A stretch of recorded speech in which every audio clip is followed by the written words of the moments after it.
আকাশে কি সুন্দর চাঁদ উঠেছে দেখিস? তোমার ঘর থেকে চাঁদ দেখা যায়? আমি বিছানার মধ্যে শুয়ে শুয়ে চাঁদ দেখতেছি। তার মানে যাক কয় শুয়ে শুয়ে চন্দ্র দর্শন।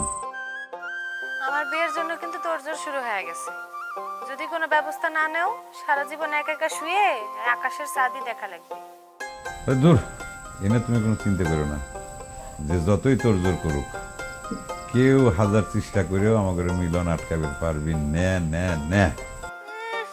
আমার আব্বা ঘোষণা দিছে, আমি যদি তার পছন্দের বাইরে কিছু করি, পৃথিবীর যেখানে থাকি সেখান থেকে ধরে নিয়ে এসে কাইটে ফেলাবে।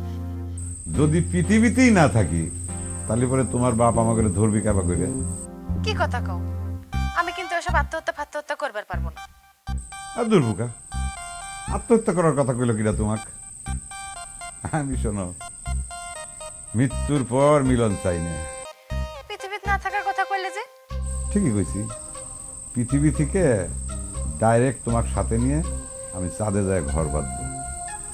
আমেরিকার বিজ্ঞানীরা ওরা চাঁদে গেছে, চাঁদে যায় জমি আবিষ্কার করেছে এবং সেখানে নাকি প্লট বরাদ্দ চলতেছে। আমার পরিচিত একজন বিজ্ঞানী ভাই আমি মোবাইল করে তার মাধ্যমে প্লট অলরেডি বুকিং দিয়ে ফেলাইছি।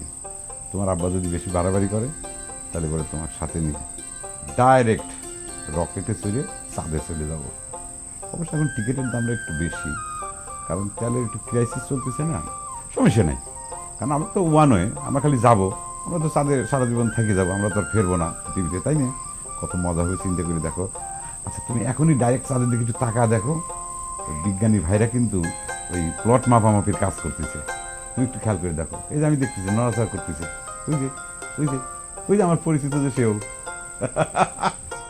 তুমি না একদম এক নম্বরের সিটার, খালি চাপাবাজি।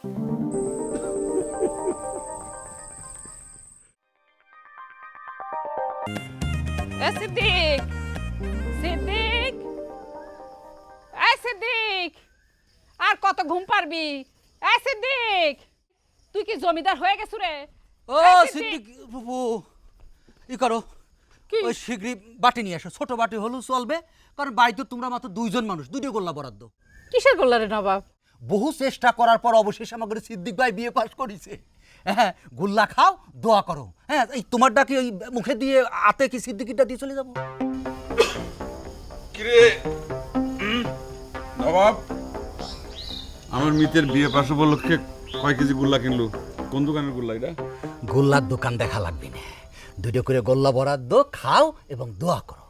ও আর একটা কথা, এখন থেকে আমাদের ওই সিদ্দিক বাইরে কিন্তু মিতে কওয়া যাবে না, মানে মিতেকে পরিচয় দিতে পারবে না, কারণ সে এখন বিয়ে পাস মানুষ।